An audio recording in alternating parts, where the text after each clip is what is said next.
No, no tanto, súbele un poquito a la guitarra.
Bueno, damos una cordial bienvenida a todos nuestros hermanos, asistentes regulares de nuestra iglesia y también a nuestras visitas que están el día de hoy aquí reunidos para disfrutar de este servicio. Estamos muy agradecidos al Señor con todo lo que ha estado haciendo el día viernes con la conferencia, el día sábado todo el día y ya desde este domingo en la mañana hemos estado expuestos a la palabra y es un motivo de mucho gozo.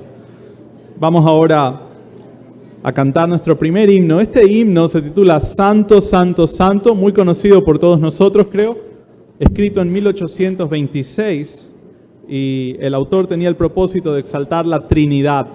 Así que tengamos esto en mente cuando cantemos. Vamos a cambiar de posición y nos vamos a poner de pie para cantar juntos.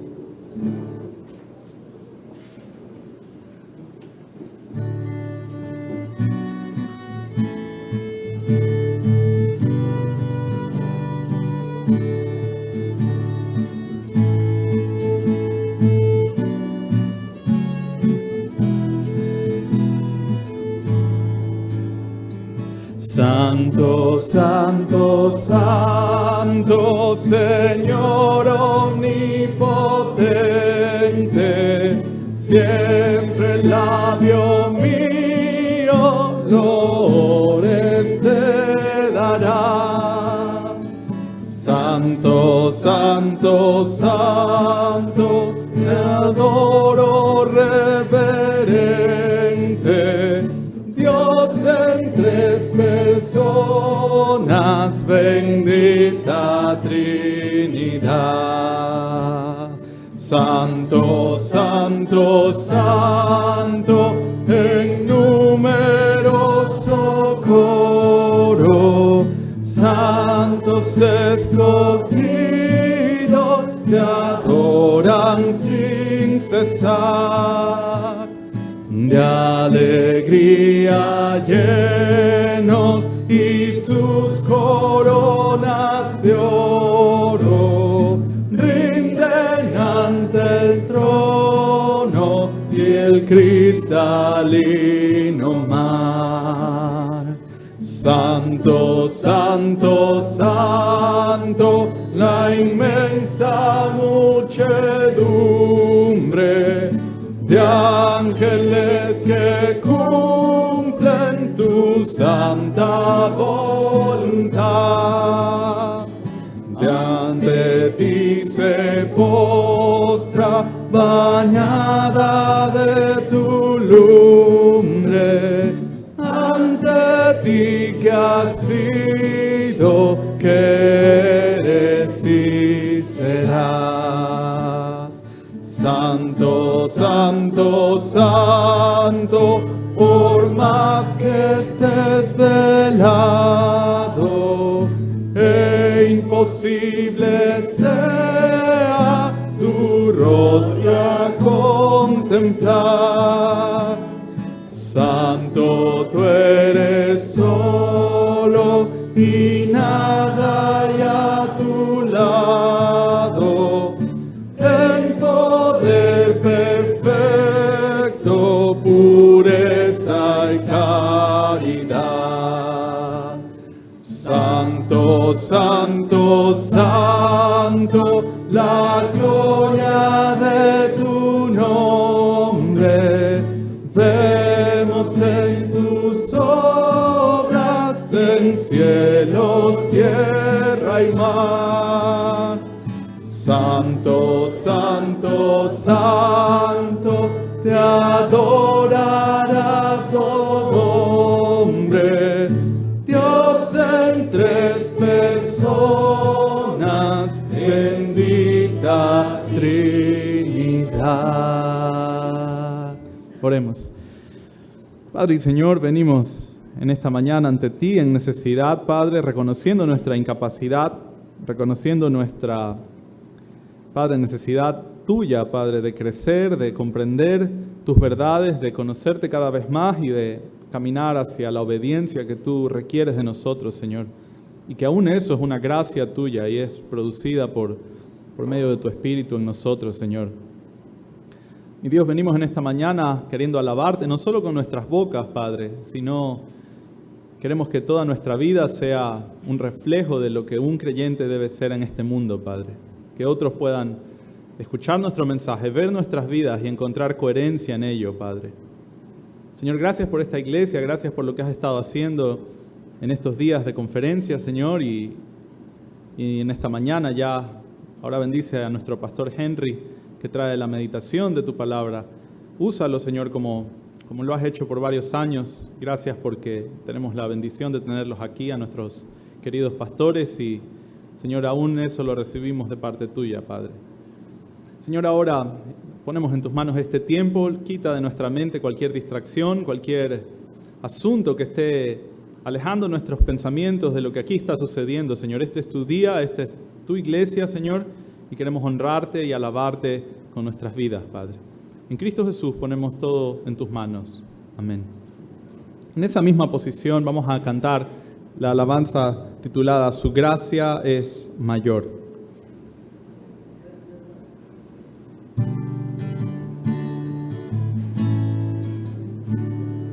Que amor no recuerda todo mi pecado, lanzados al mar no los quiere contar. Él siendo omnisciente olvida mi error. Mis faltas son muchas, su gracia es mayor. Paciente me aguarda en mi desviar, un Padre que tierno me llama al hogar. Recibe al débil y vil pecador. Mis faltas son muchas, su gracia es mayor. Gloria a Dios, su gracia es mayor. Sus misericordias hoy nuevas son. Mis faltas son muchas, su gracia es mayor. Qué grandes riquezas Él nos otorgó. Su sangre fue el pago, su vida entregó. Pagó esa deuda y la canceló. Mis faltas son muchas, su gracia es mayor. Gloria a Dios, su gracia es mayor. Sus misericordias hoy nuevas son. Mis faltas son muchas, su gracia es mayor. Gloria a Dios, su gracia es mayor. Sus misericordias hoy nuevas son. Mis faltas son muchas, su gracia es mayor. Mis faltas son muchas, su gracia es mayor. ¿Pueden volver a sus asientos ahora? Y desde esa posición, sentados, ahora vamos a entonar juntos el himno Al Cristo vivo sirvo.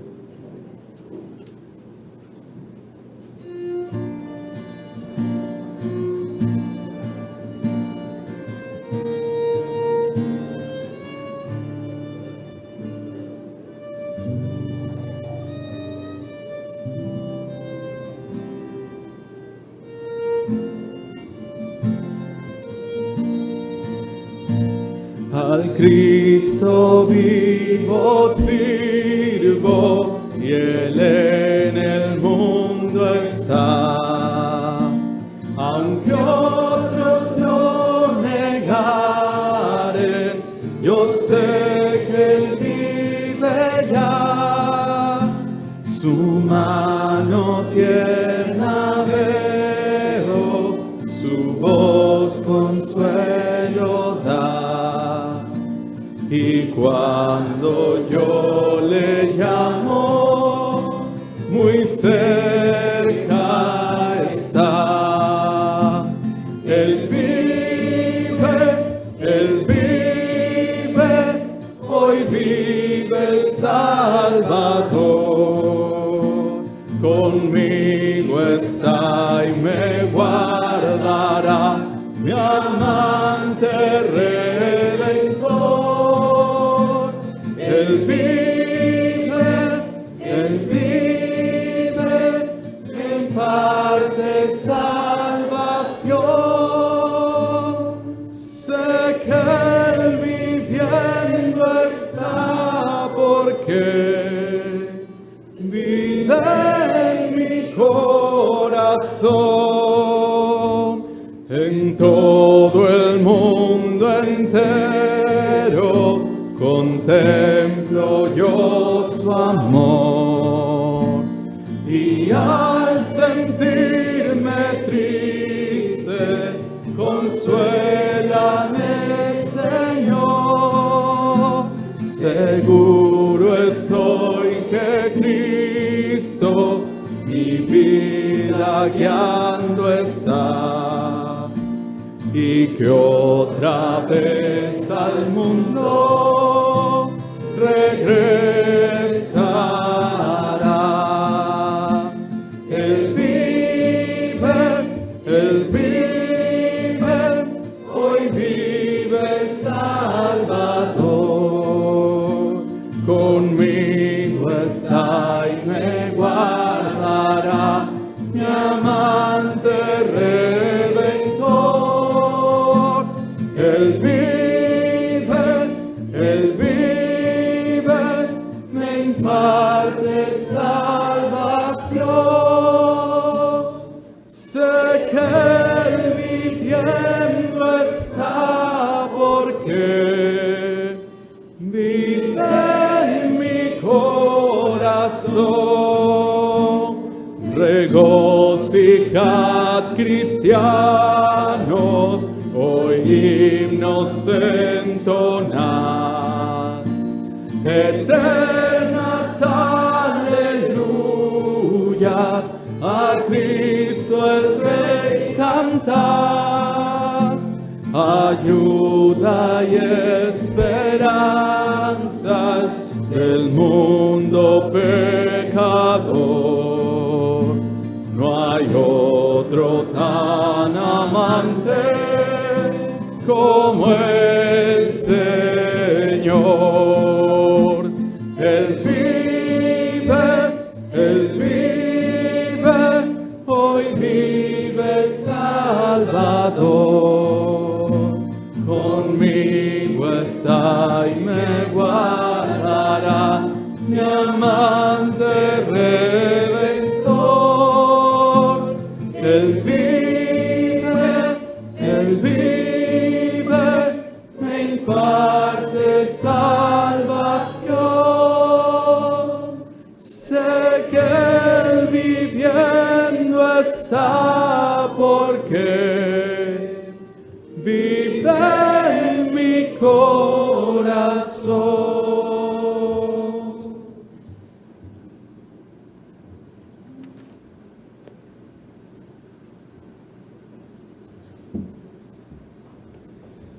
Bueno, hermanos, vamos a tener la lectura bíblica.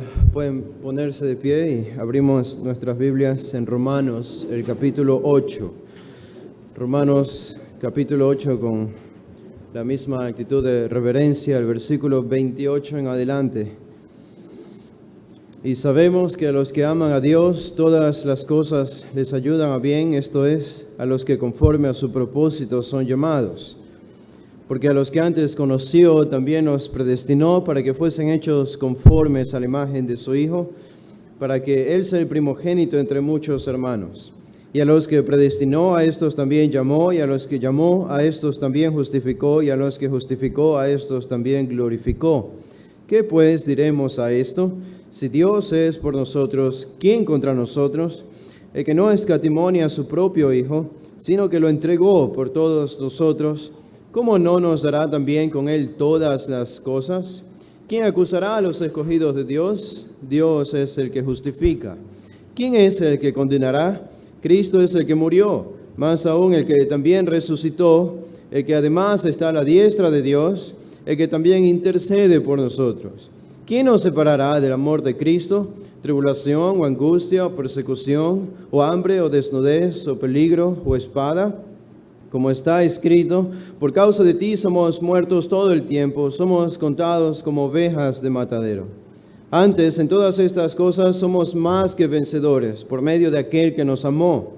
Por lo cual estoy seguro de que ni la muerte, ni la vida, ni ángeles, ni principados, ni potestades, ni lo presente, ni lo porvenir, ni lo alto, ni lo profundo, ni ninguna otra cosa creada nos podrá separar del amor de Dios que es en Cristo Jesús, Señor nuestro.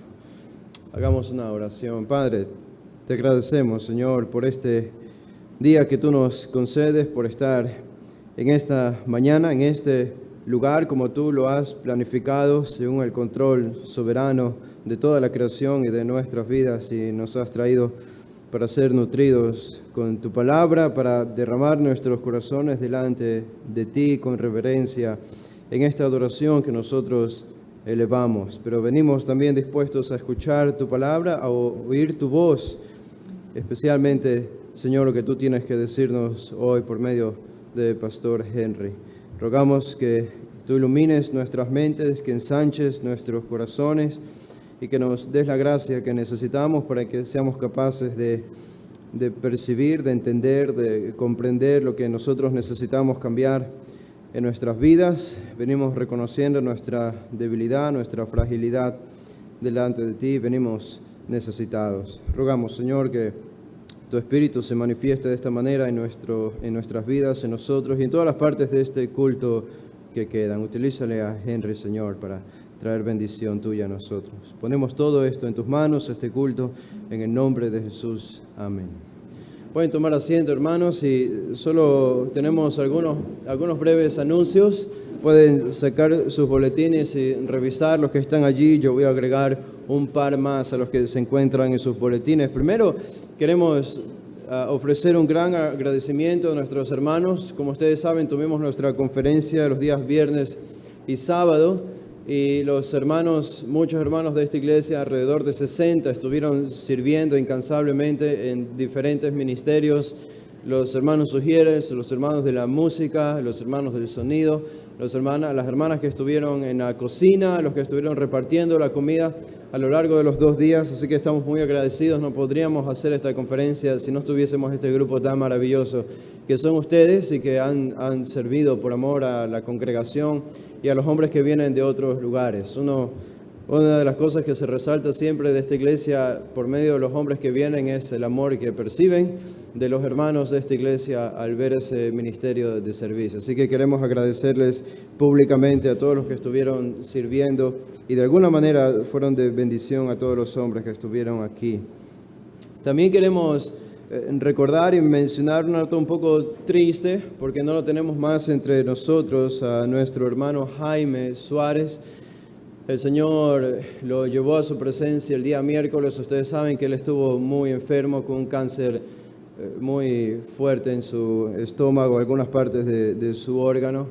Bueno, finalmente el día miércoles el Señor lo llevó a su presencia. El velorio y el sepelio, su entierro fue el día viernes. Allí estuvo el pastor Carlos predicando la palabra. Sabemos que estuvo toda la familia del hermano Jaime y oramos al Señor que él fue glorificado al ser predicado el Evangelio, ser predicada su palabra, y los que no conocen al Señor, como era el deseo de Jaime, puedan venir a conocerle, especialmente su familia. Así que tengamos en mente, Jaime ya está libre de dolor, ya está mucho mejor que nosotros en la presencia del Señor, está más feliz que nosotros, que estamos aquí en este mundo, pero oremos por su familia, por los que quedaron, por sus hijos y por todos los que estaban cerca de él, amigos que no conocen aún al Señor. Bueno, anunciarles también, por otro lado, que el servicio de hoy de la tarde queda suspendido porque hemos tenido un fin de semana largo, desde el día miércoles hasta el día de hoy. Y usualmente nos reunimos a las 5 de la tarde para nuestro servicio vespertino. Por el día de hoy queda cancelado, pero lo volvemos a reanudar el siguiente domingo, todo volverá a la normalidad. Y otra cosa que vamos a cancelar es el estudio bíblico del día miércoles. Vamos a aprovechar, ya que este estudio bíblico lo hacemos casi religiosamente los 365 días del año, es decir, cada miércoles de cada semana de todo el año. Nunca lo cancelamos, pero creo que vendría bien descansar un poco. Hemos tenido una larga semana, los hermanos que han servido, así que por este miércoles que viene no vamos a tener estudio bíblico, para que lo tengan en mente. El día de mañana hay Fundamentos de la Fe, así que el grupo que se reúne usualmente para aprender este discipulado, Fundamentos de la Fe, sí pueden venir mañana, así que habrá estas clases, pero el día miércoles no queda cancelado y nos veríamos después el día domingo. Y una cosa más, para terminar, los videos, si ustedes quieren escuchar los videos de las conferencias, saben, tenemos el privilegio de tenerlo al pastor Henry, al pastor Michael, ellos estuvieron predicando aquí. Pueden escuchar los videos en la página web de nuestra iglesia, de la Iglesia Comunidad de Berea, para que no pierdan esta bendición. Así que el día de hoy en la mañana tuvimos un tiempo hermoso de bendición. El pastor Michael trajo la palabra en la escuela dominical. Muchos vinieron, algunos otros no. Lo lamentamos por ustedes que perdieron esa bendición. No se va a volver a repetir hasta que lleguen al cielo probablemente. Así que, pero o el otro año que Michael nos visite, podemos hacerlo de nuevo y pueden redimirse ustedes mismos viniendo. Así que, bueno, pero damos gracias al Señor. Tuvimos un excelente tiempo. Ahora vamos a prepararnos para el tiempo de las ofrendas con reverencia, para después recibir la palabra del pastor Henry con una alabanza más.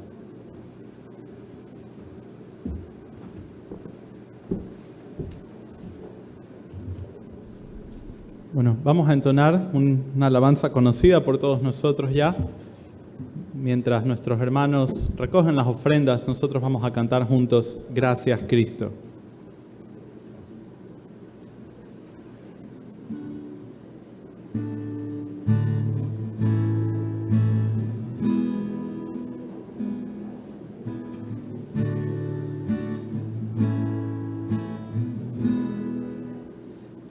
El misterio de la cruz no puedo comprender, la angustia que llegó a sufrir. El perfecto Dios su Hijo entregó, la copa amarga Él bebió por mí. Tu sangre mi maldad lavó, gracias Cristo, fue satisfecha la ira de Dios. Gracias Cristo, tu enemigo fui, y hoy me siento a tu mesa. Gracias Cristo,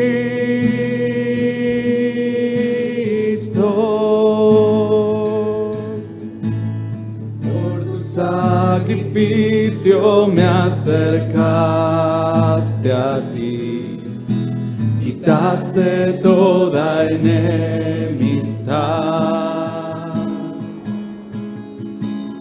Tu gloriosa gracia derramaste en mí, tu misericordia es sin igual.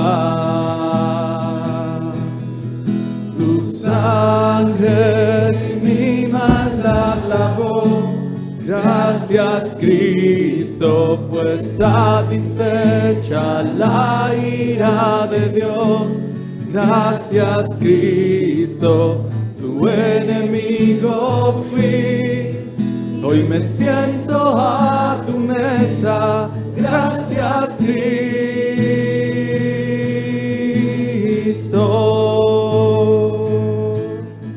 amante de mi ser, quiero vivir por ti,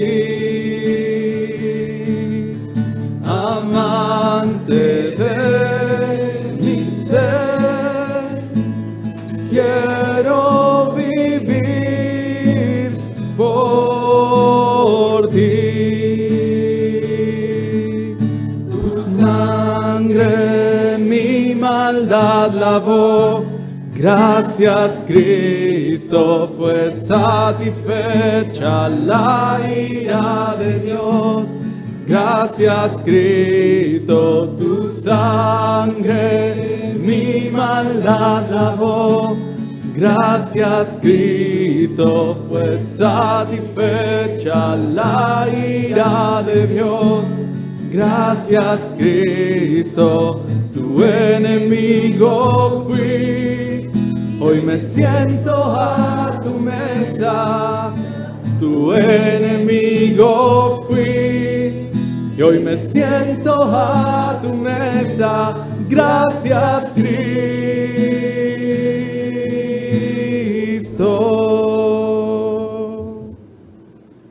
Bueno, hemos tenido ya por varios días, desde el viernes, a nuestro pastor Henry con nosotros. Algunos de ustedes ya lo escucharon varias veces y no me canso de decirlo, es un privilegio y una bendición tenerlo. Así que le vamos a invitar a que comparta la palabra con nosotros.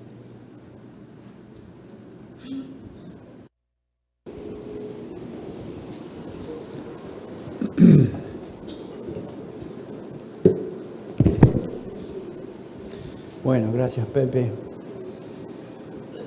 Es lindo estar una vez más con ustedes. Pasó muy rápida la conferencia, el tiempo que tuvimos juntos estos días y estoy contento de poder dirigirme a toda la congregación hoy.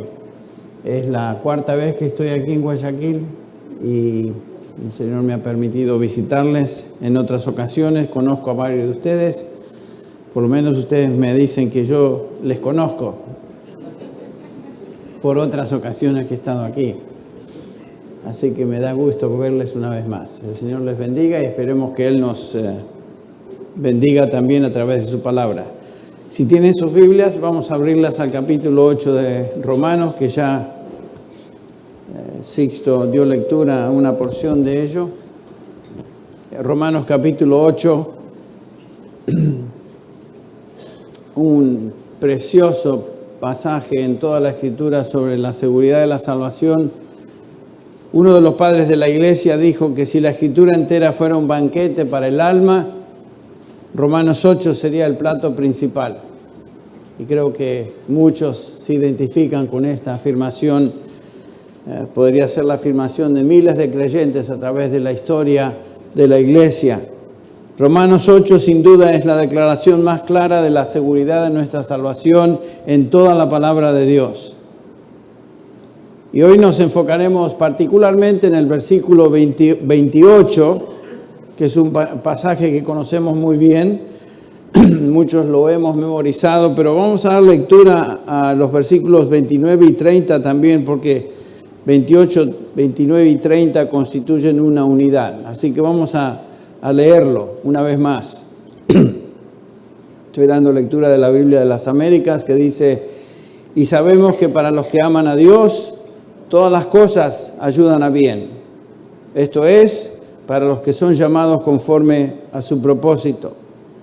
Porque a los que de antemano conoció, también los predestinó a ser hechos conforme a la imagen de su Hijo, para que Él sea el primogénito entre muchos hermanos. Y a los que predestinó, estos también llamó. Y a los que llamó, estos también justificó. Y a los que justificó, a estos también glorificó. Es una de las promesas más preciosas y más alentadoras para un cristiano. Más el título que le he dado a este sermón, la gran promesa de seguridad o la gran promesa para el cristiano. Es algo realmente muy alentador leer y considerar y examinar este pasaje, esta gran promesa de seguridad. No hay nada que nos puede traer tanto ánimo como el saber que nuestra seguridad presente y futura depende del plan y propósito eterno de Dios para con los suyos. No hay nada fortuito en nuestra salvación. No es el producto de un accidente. No es el resultado de nuestro esfuerzo o nuestra acción personal. No depende de lo que nos suceda en el presente o en el futuro, en esta vida. Nada puede cambiar ni frustrar el propósito de Dios para con los suyos. He aquí nuestra seguridad. Somos parte de un plan eterno. Comenzó antes de la fundación del mundo, a los que de antemano conoció. Es una referencia a la eternidad pasada y por supuesto termina en gloria, en una eternidad futura con Cristo Jesús. Porque esto es cierto, es que el apóstol declara en el versículo 28 que todas las cosas entonces ayudan a bien a los que aman a Dios, a los que conforme a su propósito son llamados. El capítulo 8 comienza con una tremenda afirmación. El versículo 1 dice, por tanto no hay condenación para los que están en Cristo Jesús. Comienza con no condenación y el pasaje, el capítulo 8 termina con no hay separación del amor de Dios en Cristo, versículo 39. O sea que todo este pasaje encierra esta gran doctrina de la seguridad de la salvación. Y aquí en el versículo 28 tenemos esta promesa tan preciosa que vamos a desempacar esta mañana. Examinemos juntos esto. Comencemos con la pregunta, ¿cuánto abarca esta promesa de bendición? Para contestar esa pregunta, enfocaremos nuestra atención en esta frase. Todas las cosas ayudan a bien. Es una declaración impresionante, puesto que no establece límites, no tiene condiciones, no habla Pablo de excepciones. Es una afirmación absoluta que incluye todo lo que pueda experimentar un cristiano en esta vida. Todo. Problemas, sufrimiento, cosas buenas, cosas malas, dificultades, enfermedad, debilidad, cosas de orden físico o emocional o espiritual. Todo lo que nos sucede, dice el apóstol Pablo, ayuda para bien. Esa palabra ayuda o ayudar en el original se encuentra en un presente indicativo y lo que Pablo está diciendo, todas las cosas están ayudando para bien. Ahora, en este momento, ¿qué estás pasando hoy?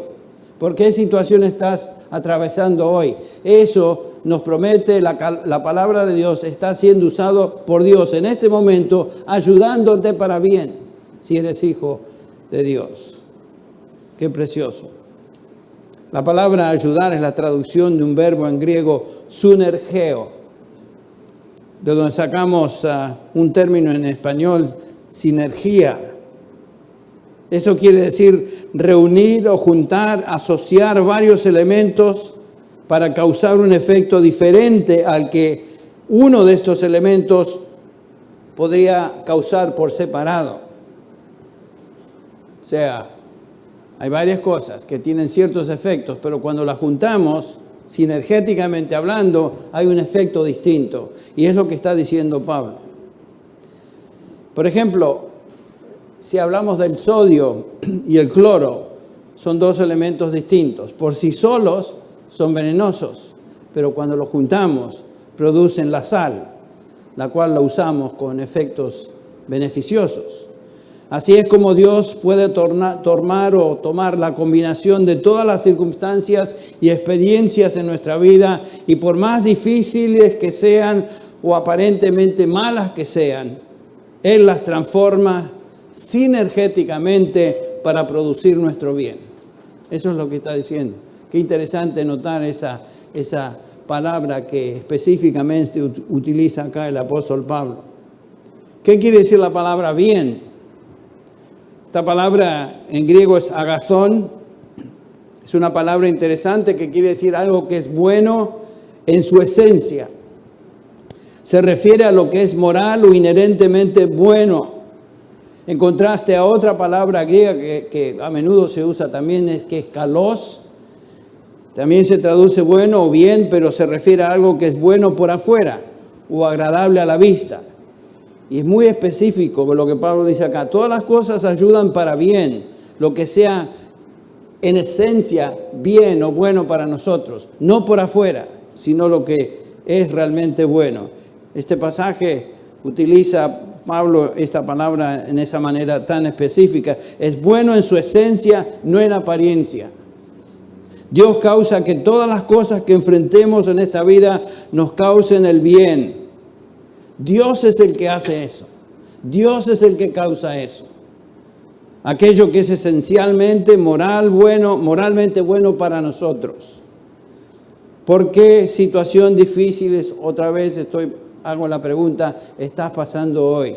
Bueno, otra vez, Dios la conoce, Dios está al tanto y Dios está usando eso para producir bien, algo que es bueno.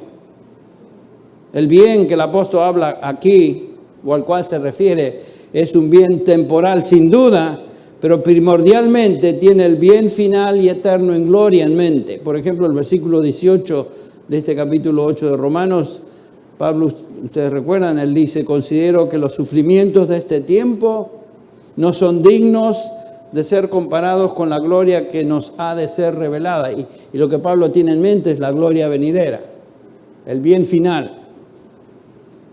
Si ese es el propósito de Dios para nosotros, hacemos la pregunta, ¿puede sucedernos algo que nos cause un daño final y devastador? Y la respuesta es no. Dios hace que todas las cosas obren para nuestro bien.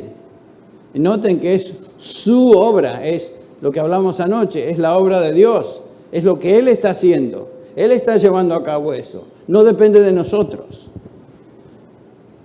Ahora, ¿qué cosas? ¿Cuáles cosas nos causan el bien de tal manera que algún día nos lleven a la gloria final? Bueno, sin duda hay cosas buenas que nos suceden en nuestra vida y esas, sabemos, ayudan para bien, temporalmente por lo menos. Dios y su poder en nuestra vida nos ayudan, es algo bueno. En 2 Corintios 12:9, ustedes recuerdan, el apóstol está luchando con este aguijón en la carne y dice en el versículo 9, que el 8, él pidió al Señor que se lo quitara 3 veces. La respuesta fue la misma, bástate mi gracia. Y Pablo entonces concluye en el versículo 9, 2 Corintios 12:9, bástate mi gracia, pues mi poder se perfecciona. Por lo tanto, dice Pablo, muy gustosamente me gloriaré más bien en mis debilidades, para que el poder de Cristo more en mí. Su poder en la lucha nos ayuda para bien. ¿Qué otra cosa nos ayuda para bien? Bueno, la sabiduría que Dios nos da nos ayuda para bien. Efesios 1:17 nos dice, Pablo está orando por estos creyentes, lo vimos en nuestro estudio de Efesios, y él está rogando al Señor que les dé espíritu de sabiduría y de revelación en un mejor conocimiento de Él. La sabiduría de Dios, sabemos, eso es para nuestro bien. La bondad de Dios nos ayuda para bien. Romanos 2:4, o tienes en poco las riquezas de su bondad, tolerancia y paciencia, ignorando que la bondad de Dios te guía al arrepentimiento. Dios es bueno, su bondad es buena y eso nos ayuda para bien. ¿Qué otra cosa nos ayuda para bien? Su fidelidad nos ayuda para bien. Mi Dios proveerá todas vuestras necesidades conforme a sus riquezas en gloria en Cristo Jesús. Dios es fiel en prometer y va a cumplir. 1 Tesalonicenses 5:24, Pablo dice, fiel es el que os llama, el que también lo hará. O sea, Dios es fiel a sus promesas. Lo que Él promete y lleva a cabo, Él es fiel en terminarlo.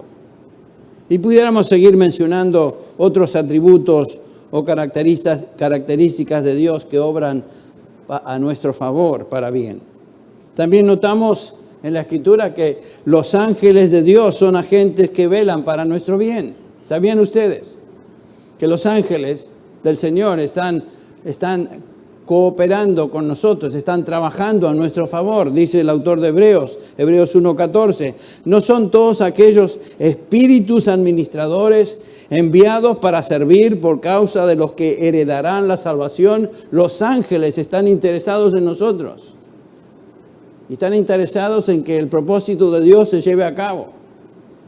Los ángeles están a nuestro favor. Eso es para nuestro bien. ¿Qué cosa es para nuestro bien también? Otros creyentes nos ayudan a bien. Sabemos, según el Nuevo Testamento, que somos un cuerpo en Cristo y que cada uno de nosotros tenemos dones y el Señor nos usa dentro del cuerpo de Cristo para el bien de otros creyentes.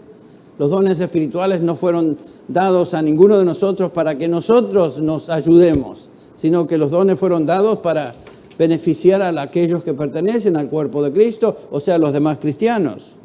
Por eso el autor de Hebreos, hablando de la congregarnos juntos, nos dice que no debemos dejar de congregarnos juntos, porque el versículo 24 dice que debemos considerarnos cómo estimularnos unos a otros al amor y a las buenas obras.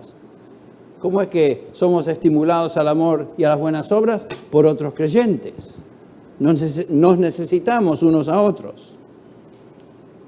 Hay cosas buenas que nos ayudan a bien, pero esto no es el punto principal del pasaje de Romanos 8, sino que hacernos ver que hay cosas malas también que nos ayudan a bien. Dios las utiliza y transforma en la vida del creyente para su bien. ¿Qué cosas son malas que nos suceden? Bueno, tal vez pudiéramos dividir las cosas malas en 3 grupos. Hablemos primero de sufrimientos, hablemos de tentaciones y luego de pecados. Esas son cosas malas.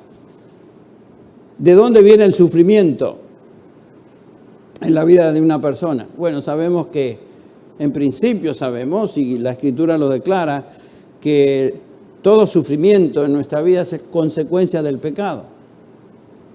Es el resultado de la caída de Adán y Eva. Si ellos no hubieran caído, no habría sufrimiento en este mundo. Dios maldijo a Adán, a su mujer y a la creación como resultado del pecado, y desde ese momento el hombre experimenta sufrimiento a través de la historia y continuará. Así como las chispas suben, dice Job, así es el sufrimiento para todo ser humano. Es parte de ser humano sufrir como consecuencia del pecado. A veces el sufrimiento viene porque Dios interviene en la vida de sus santos. Ustedes recuerdan Noemí, ahí en Ruth 1:20 dice: no me llaméis Noemí, llamadme Mara. ¿Por qué? Porque el trato del Todopoderoso me ha llenado de amargura. La palabra Mara quiere decir amargura. O sea, Dios a veces interviene y permite cosas en nuestra vida que traen sufrimiento. La vida de Job es una ilustración. Veremos eso en un ratito. A veces Dios usa el sufrimiento como disciplina en la vida de sus hijos. Vimos eso en parte esta semana, en Hebreos capítulo 12. Dios al que ama, disciplina y azota a todo aquel que recibe por hijo. También hablando de la cena del Señor, ustedes recuerdan allá en el capítulo 11 de 1 Corintios, Pablo les llama a examinarse a sí mismos antes de participar de la cena del Señor, porque habían tomado la cena del Señor a la ligera.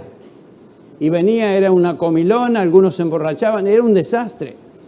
Y lo habían tomado como si fuera cualquier cosa, y Pablo les llama a examinarse, porque si no, juicio iba a venir sobre ellos.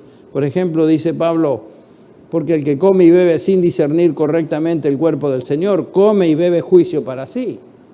Así que tenemos que tener muchísimo cuidado cuando celebramos la cena del Señor. ¿Cómo venimos? ¿Estamos preparados? ¿Estamos conscientes de que no hay pecado en nuestra vida? ¿O simplemente venimos, tomamos el juguito, comemos el pancito y nos vamos a casa como si fuera un rito? No podemos hacer eso, porque nos exponemos a la disciplina del Señor. Dice Pablo ahí, hablándole a los corintios: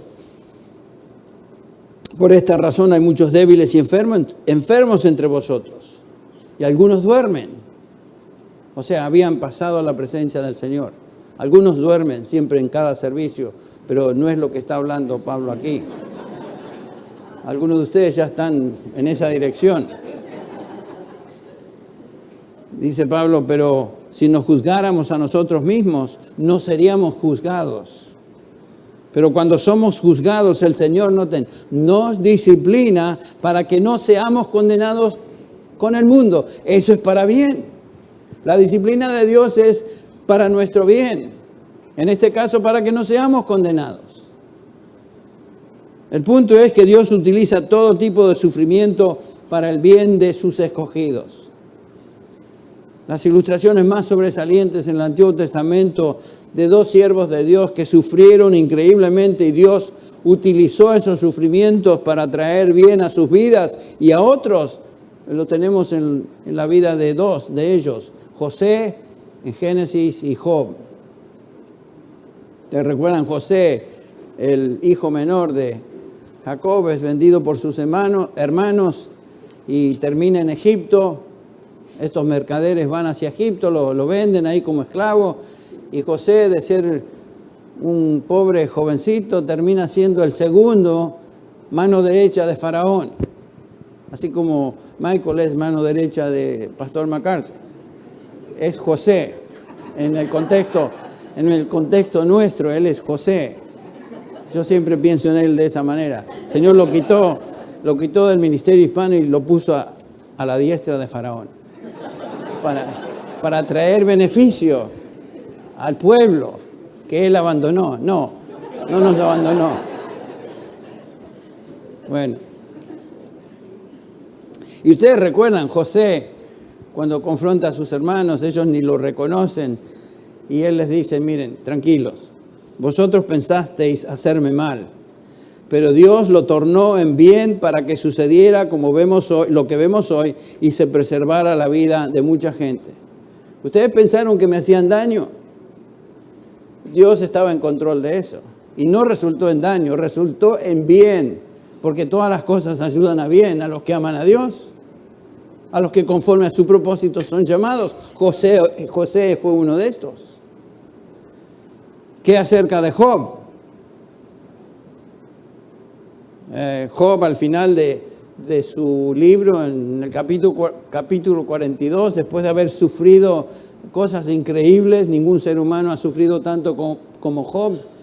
Perdió su salud, perdió sus bienes, perdió su familia, con la excepción de su esposa, que no sé si fue un bien que quedara viva, porque le dijo a Job, ¿por qué no te mueres y ya? Insulta, niega a Dios y muérete, porque ya, miren qué bonito consejo le dio la Mrs. Job. Bueno, ¿qué pasó con Job? Él sufrió de una manera incomparable. Y entonces al final de su libro dice en el capítulo 42, versículo 1, entonces Job respondió al Señor y dijo, yo sé que tú puedes hacer todas las cosas y que ningún propósito tuyo puede ser estorbado. He sabido solo de oídas de ti, pero ahora mis ojos te ven. Por eso me retracto y me arrepiento en polvo y en ceniza. Todo lo que él sufrió fue para bien. Todo sufrimiento en nuestra vida tiene el propósito de ayudarnos para bien. Por eso Santiago, ahora remontándonos o volviéndonos al Nuevo Testamento, dice Santiago 1:2, tened por sumo gozo, hermanos míos, que os halléis en diversas pruebas, sabiendo que la prueba de vuestra fe produce ¿qué? Paciencia, la palabra es perseverancia. Gracias a Dios por las pruebas, porque nos causan en nosotros perseverar en nuestra fe. No destruyen nuestra fe, todo lo contrario, nos fortalecen y perseveramos en nuestra fe.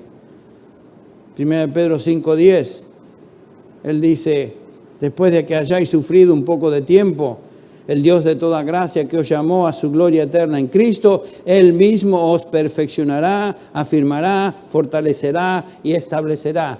Todo en medio y a través de las pruebas.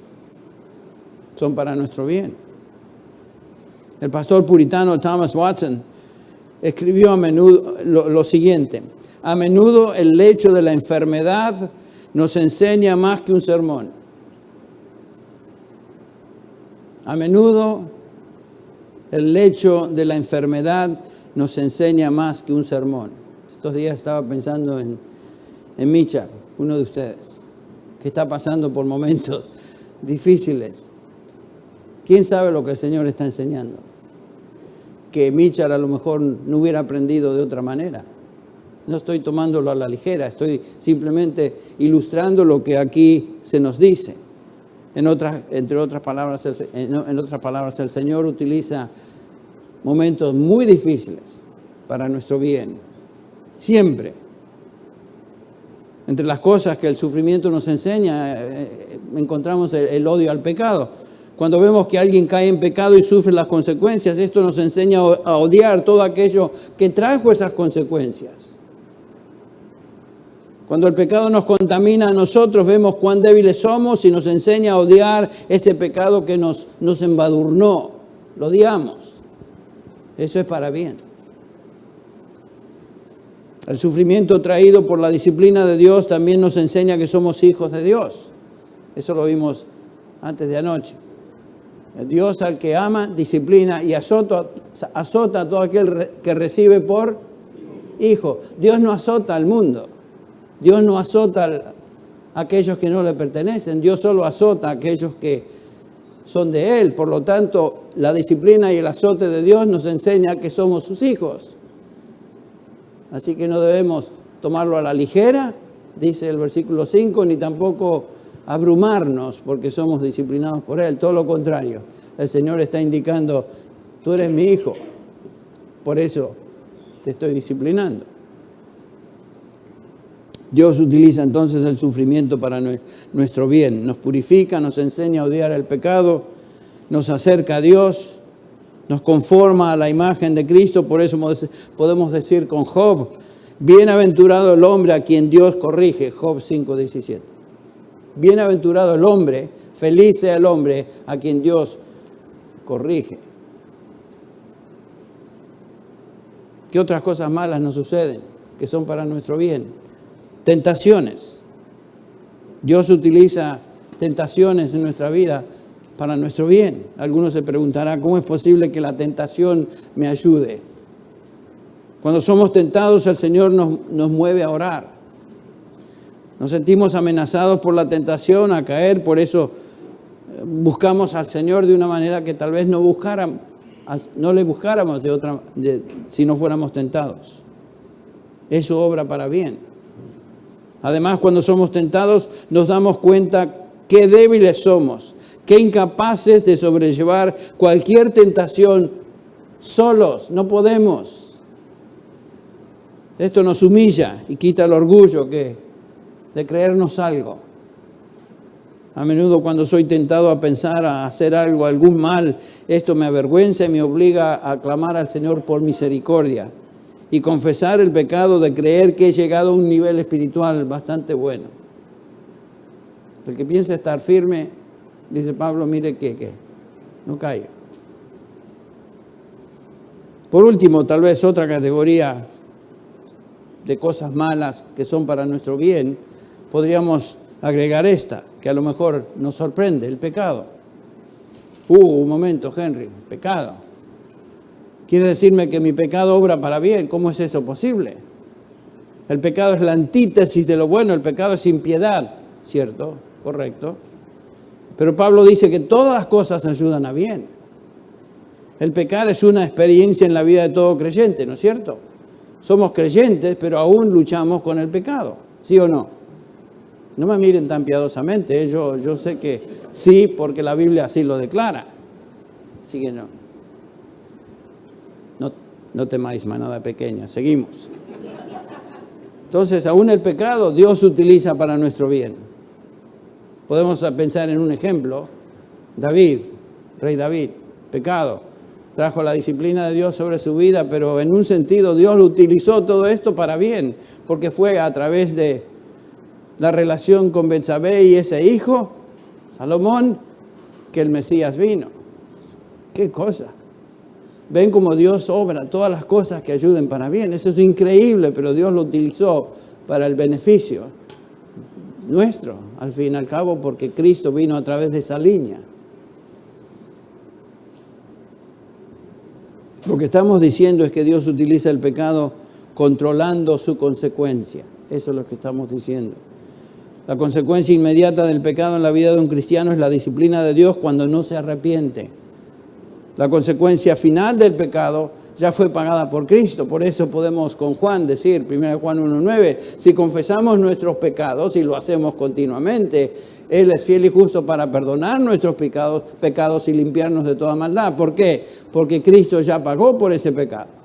Cristo fue entregado por nuestros pecados, pero fue resucitado causa de nuestra justificación y hoy está a la diestra del Padre intercediendo por nosotros. Por eso podemos venir a Él y pedir perdón. Señor, confieso mi pecado y te agradezco que ese pecado ya fue pagado por Cristo Jesús. Dios, por medio de su Espíritu, comienza el proceso de convicción cuando pecamos, lo cual nos lleva a arrepentimiento y confesión de nuestros pecados. Y eso es bueno. Eso es bueno. Dios convierte nuestra caída en un medio de bendición por el cual nos arrepentimos y experimentamos ahora su perdón paternal. Qué precioso es ser restaurado. Cuando hemos tropezado, cuando hemos pecado, somos conscientes de eso. Nos sentimos lejos del Señor, nos sentimos mal, pero confesamos nuestro pecado y el Señor nos perdona y somos restaurados. Eso es nuestro bien. No es que el pecado es bueno, sino que Dios utiliza eso para nuestro bien. Dios también utiliza nuestro pecado para enseñarnos entonces dependencia en Él y humildad. El pecado nos fuerza a volver nuestro rostro a Dios, quita nuestra falsa piedad y nos llena de alabanza a Él. El pecado en nuestra vida también nos lleva a odiar eso, ya lo mencioné. Todos estos son resultados buenos del pecado en nuestra vida. Dios está transformando lo que es podrido, lo que es malo, lo que es repugnante, y en su providencia lo convierte en algo bueno para nosotros. Qué increíble, ¿no? Por eso Pablo dice, todas las cosas ayudan a bien. Cosas buenas, cosas malas. ¿Por qué? Porque nos enseñan a desear a Dios en nuestra vida, nos enseñan a ser más conformes a la imagen de su Hijo, nos llevan a orar más, nos mueven a ser más humildes, nos ayudan a pensar en el bien de otros, nos están preparando para el cielo, etc. Bueno, entonces, ¿cuánto abarca la afirmación todas las cosas? Pero observemos en particular para quién es esa promesa. ¿Notaron ustedes que la promesa es muy limitada? Todas las cosas ayudan a bien. Pero eso no es una promesa abierta a todo el mundo. Es una promesa limitada a un grupo muy específico. Y aquí Pablo los define de esta manera. ¿Quiénes son estos? Los que aman a Dios y los que son llamados. O sea, Pablo está hablando de los redimidos, de los creyentes, de los escogidos de Dios. Y noten que aquí nos da dos perspectivas de los hijos de Dios. A veces se me traba la lengua.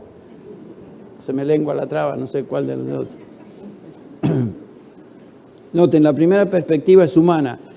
Los que aman a Dios. Estos son los hijos, los que aman a Dios. Ellos aman a Dios. Y en segundo lugar, la segunda perspectiva es divina. Son los que han sido llamados. O sea, el ángulo humano es aman a Dios, el ángulo divino, Dios los ha llamado. Veamos la primera. ¿Quiénes son estos de los que aman a Dios?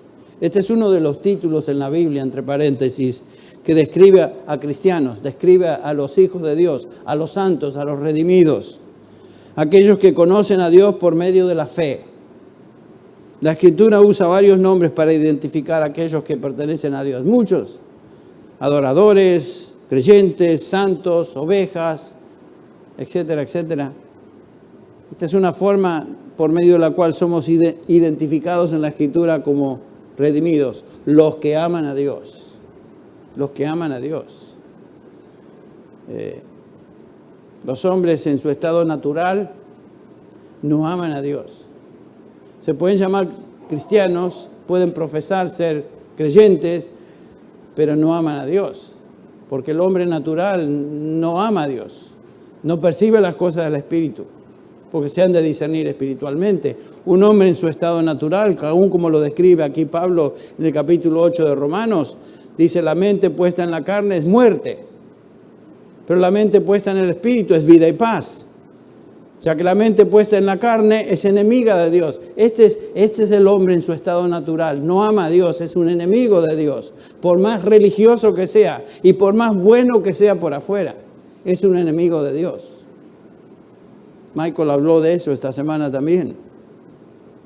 Odian a Dios, odian al Hijo de Dios, sin causa. Y por supuesto, los que aman a Dios, los que son del mundo, nunca van a amar a Dios. Romanos 3, 10 y 12 dice, no hay justo ni un uno, no hay quien busque a Dios, todos se han revelado, etc. El hombre en su estado natural no ama a Dios, odia a Dios. Los redimidos, en contraste, aman a Dios. Y esa contraste se ve en el Antiguo Testamento. En Éxodo encontramos esta descripción. Éxodo 25. No los adorarás ni los servirás, porque yo, el Señor tu Dios, soy un Dios celoso, que castigo la iniquidad de los padres sobre los hijos hasta la tercera y cuarta generación de los que me aborrecen. Noten cómo Dios describe a la gente, los que me aborrecen. Y muestro misericordia a millares a los que me aman y guardan mis mandamientos. Y aquí vimos otra vez que la humanidad se divide en dos grupos. Aquellos que aborrecen a Dios y aquellos que aman a Dios. No hay un grupo intermedio. No hay un grupo neutral que está, bueno, no estoy seguro si amo o no amo. Esa es la única posibilidad. O amamos a Dios o aborrecemos a Dios. Esa es la humanidad. En el versículo 6 de Éxodo 20, el otro grupo son los que aman a Dios y noten, guardan sus mandamientos. Mantengan eso en mente porque lo veremos en un segundo. Pablo una y otra vez describe a los hijos de Dios como aquellos que aman a Dios. 1 Corintios 2:9 está escrito, cosas que ojo no vio, ni oído oyó, ni ha entrado al corazón del hombre, son las cosas que Dios ha preparado ¿para quién? Para los que le aman. Los creyentes, sus escogidos. 1 Corintios 8:3, pero si alguno ama a Dios, ese es conocido por él. Noten esa descripción. La persona que pertenece a Dios ama a Dios. Y por supuesto Dios le ama. Santiago 1:12, bienaventurado el hombre que persevera bajo la prueba, porque una vez que ha sido aprobado, recibirá la corona de vida que el Señor ha prometido a los que le aman, a los creyentes. Solamente los creyentes tienen esta promesa de corona de vida. ¿Por qué es que los hijos de Dios se describen como los que aman a Dios? Bueno, creo que un elemento central y elemental en la salvación es este. La salvación que es por fe se traduce en amor por Dios. ¿Saben? Hay mucha gente que dice, yo creo en Jesús, yo creo en Cristo, yo creo en Dios. Eso es muy distinto a amar a Dios. Santiago nos enseña que los demonios creen también y tiemblan. ¿Saben qué? Todos los demonios son evangélicos en su fe. ¿Qué quiero decir con eso? Conocen exactamente el Evangelio y creen el Evangelio, pero es algo intelectual. No son salvos. O sea, que no me vengas a decir que tú crees en Dios o crees en Cristo si no amas a Dios y no amas a Cristo, porque las dos cosas van juntas, no se pueden separar. Obviamente no amamos a Dios como debiéramos amarle si somos hijos de Dios, que nos quedamos cortos en nuestro amor. Es un amor que a menudo es débil, imperfecto. Por eso tenemos pasajes como Filipenses 1:9 que dice, esto pido en oración, que vuestro amor abunde más y más. Y conocimiento verdadero en todo discernimiento. 3 veces, ¿se acuerdan ustedes? El Señor confrontó a Pedro después de que Pedro le negó. El Señor lo confronta 3 veces y le hace esta pregunta, Simón, hijo de Jonás, ¿me amas? Estaba probándole. Y obviamente se sintió muy incómodo Pedro. En la tercera vez que el Señor le hace la pregunta, Pedro se entristeció de que le dijese por tercera vez, ¿me amas? Y le respondió, Señor, tú lo sabes todo, tú sabes que te amo. Esa es la respuesta de un hijo de Dios. Esa es la respuesta de uno que conoce a Dios. Pedro había negado a su Señor, Pedro había demostrado tener un amor débil, pero era un amor genuino. Era un amor verdadero. Esa es la marca de un verdadero creyente, ama a Dios. Ahora, ¿qué es la característica principal que demuestra que amamos a Dios? Porque podemos decir que amamos a Dios de labios para afuera, pero ¿cómo lo demostramos? Y eso es lo que el Señor nos ayuda a contestar en Juan 14:21. O sea, el que ama a Dios demuestra su amor a Dios por la obediencia a Dios. Noten, Juan 14:21. El que tiene mis mandamientos y los guarda, ese es el que me ama. Y el que me ama será amado por mi Padre, y yo le amaré y me manifestaré a él. Primera de Juan 5:2, otra vez. Primera de Juan 5:2. En esto sabemos que amamos a los hijos de Dios cuando amamos a Dios y guardamos sus mandamientos. Noten que la obediencia es la clave de demostrar que si amamos o no amamos a Dios, si guardamos sus mandamientos. ¿Quiénes son los que aman a Dios? Los que guardan sus mandamientos. Por eso es tan importante cuando estamos evangelizando o estamos discipulando, estamos enseñando a personas en clases de fundamentos de la fe, que asisten, que están aprendiendo, pero que no están seguros. Tenemos que hacer preguntas que los fuercen a pensar si aman o no aman a Dios. Les mencioné esta semana de aquel individuo que hace 3 domingos atrás vino a hablar diciéndome que él era cristiano, que él era creyente. ¿Y cómo sabes que eres creyente? Y él me dice, bueno, yo guardo las bienaventuranzas. ¿Qué es eso? Ni él sabía, por supuesto. Pero uno es creyente y demuestra ser creyente si es obediente a la palabra de Dios, a guardar los mandamientos de Dios. Entonces los que aman a Dios buscan tener comunión con Él, obedecerle a Él. Pero hagamos una pregunta. ¿Cómo puede una mujer que aborrece a Dios, un hombre o una mujer que aborrece a Dios, porque es el estado natural de todo ser humano, convertirse en un amador de Dios? Bueno, esa es la gran pregunta. ¿Cómo es que nos convertimos de aborrecedores de Dios en hombres y mujeres que aman a Dios? Y todos estábamos ahí antes. ¿Qué pasó? Dios tuvo que intervenir. Eso lo vimos y estudiamos en el capítulo 2 de Efesios esta semana. Pero Dios, por su gran amor con que nos amó, aun cuando estábamos muertos en esa condición de delitos y pecados, intervino. Ciertamente nosotros no tenemos la capacidad de buscar a Dios en nosotros mismos, menos amar a Dios.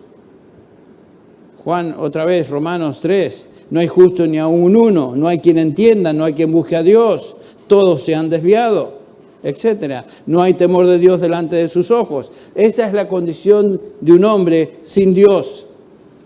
En Efesios 2, del 1 al 3, vimos que esa es la condición de todo ser humano, muerto en delitos y pecados, siguiendo la corriente de este mundo, siguiendo la concupiscencia de su carne.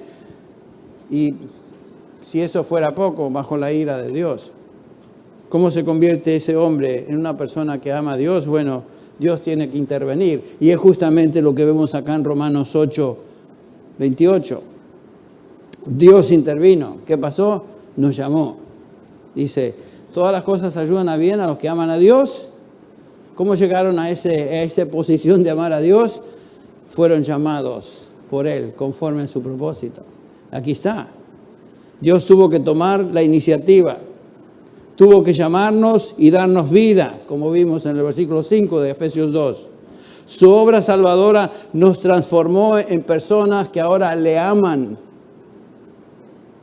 ¿Por qué amamos a Dios?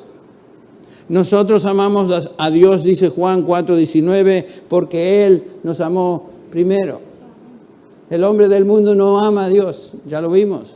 No puede amar a Dios, porque la vida de Dios no está en Él.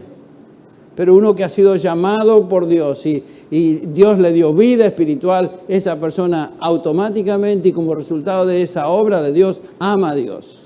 Y le amamos a Él porque Él nos amó primero. No es al revés. Fuimos llamados.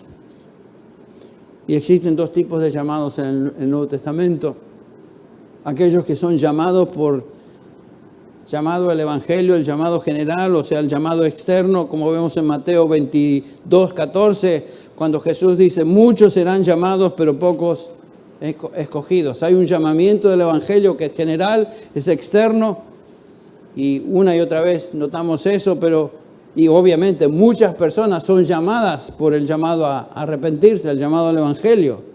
Pero en las epístolas del Nuevo Testamento, cada vez que se usa la palabra llamar o llamamiento, se usa para referirse a lo que los teólogos llaman llamamiento eficaz de Dios. En otras palabras, este es el llamamiento que culmina en salvación y finalmente glorificación. Este es el llamamiento del cual nos habla Pablo aquí en este versículo 28.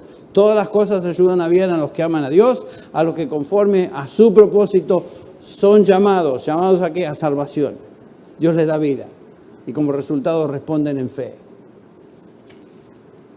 Entonces amamos a Dios porque Dios nos ha llamado a ser de Él.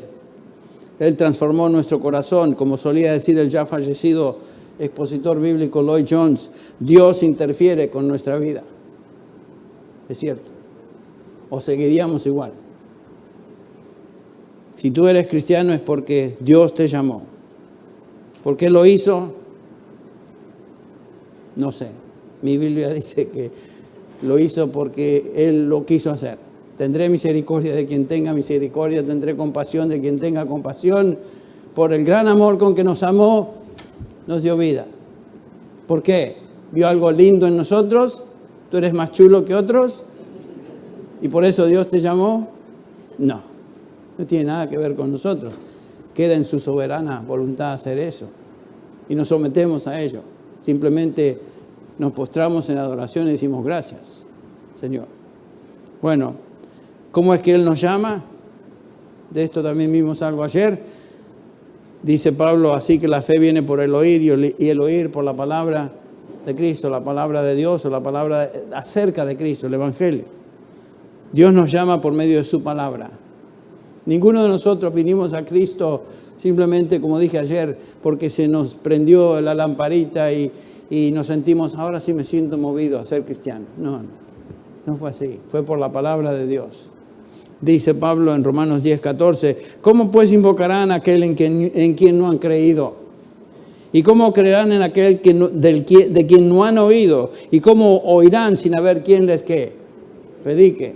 Es clave, es vital predicar el Evangelio, predicar la palabra de Dios. Dios utiliza su palabra para llevarnos al conocimiento de Él por medio de su Hijo Jesucristo. 1 Pedro 1:23, habéis nacido de nuevo, no de simiente corruptible, sino de una que es incorruptible, es decir, mediante la palabra de Dios que vive y permanece. Así es como llegamos a la verdad, al Evangelio. Entonces, regresando a Romanos 8:28, ya vamos aterrizando este avión. La extensión de la promesa de seguridad es todas las cosas ayudan a bien. Malas, buenas, lo que sea. Los beneficiarios de esta promesa son limitados, son aquellos que aman a Dios, aquellos que fueron llamados. Ahora, la pregunta con la cual quiero terminar, ¿podemos estar seguros de esta realidad? ¿Podemos tener certidumbre de esa promesa? Pablo dice, sí, sabemos que todas las cosas ayudan a bien. Pablo dice sabemos, no dice pensamos o tenemos la intuición, sino que estamos ciertos en esto. Es un hecho, Dios lo declara en su palabra, por su Espíritu a través de este apóstol y dice, sabemos, no es algo que se deja a la especulación. Como hijos de Dios sabemos. Entonces piensa en esto. Si eres hijo o hija de Dios, tú sabes que has sido destinado para gloria, sabes que todo lo que sucede en tu vida es parte del propósito de Dios en preparación para esa gloria. Sabes que ahora que, como aquí se nos declara, que todas las cosas en tu vida ayudan o cooperan para bien, porque amas a Dios, porque has sido llamado. Y podemos descansar en esa promesa. Lo leemos otra vez, pensamos en el pasaje, todas las cosas, y ahí incluye ahí su persona, su nombre, todas las cosas ayudan a bien pongáis su nombre, para los que aman a Dios, para los que conforme a su propósito son llamados. Todas las cosas, firmado Dios, promesa de Dios, no es especulación. Por eso Pablo podría decir con toda seguridad, sabemos que esto es una realidad. Vamos a orar para terminar. Señor, te damos gracias por una vez más, por la claridad de tu palabra. Gracias, Señor, porque tú has sido claro en revelar tu verdad. Ayúdanos, Padre, a ser conscientes de estudiar, meditar, examinar tu verdad. Y, Señor, confiar en lo que tú dices. Gracias por la obra del Espíritu Santo que nos trajo a salvación, que nos dio convicción de pecado, que nos dio vida nueva y ahora está iluminando nuestras mentes y nuestros corazones para ayudarnos a entender tu verdad. Padre, gracias por este ministerio tan precioso de tu Espíritu. Gracias porque tu Espíritu reside en nosotros, con el cual fuimos sellados, enseña tu palabra, para el día de la redención. Él es las arras de nuestra herencia, la garantía de nuestra herencia. Gracias, Padre, por esto. Señor, bendice a cada persona aquí en este lugar, particularmente a los tuyos, a tu pueblo, bendícelos. Señor, ayúdalos a ser confortados, animados por tu verdad. Y si hay alguna persona en este lugar que no te conoce, que dice que te conoce, que dice que cree en ti, pero no te ama, Señor, ayúdale por tu Espíritu y a través de tu palabra a traer convicción, arrepentimiento y fe. Señor, pedimos esto en el nombre de Jesús. Amén.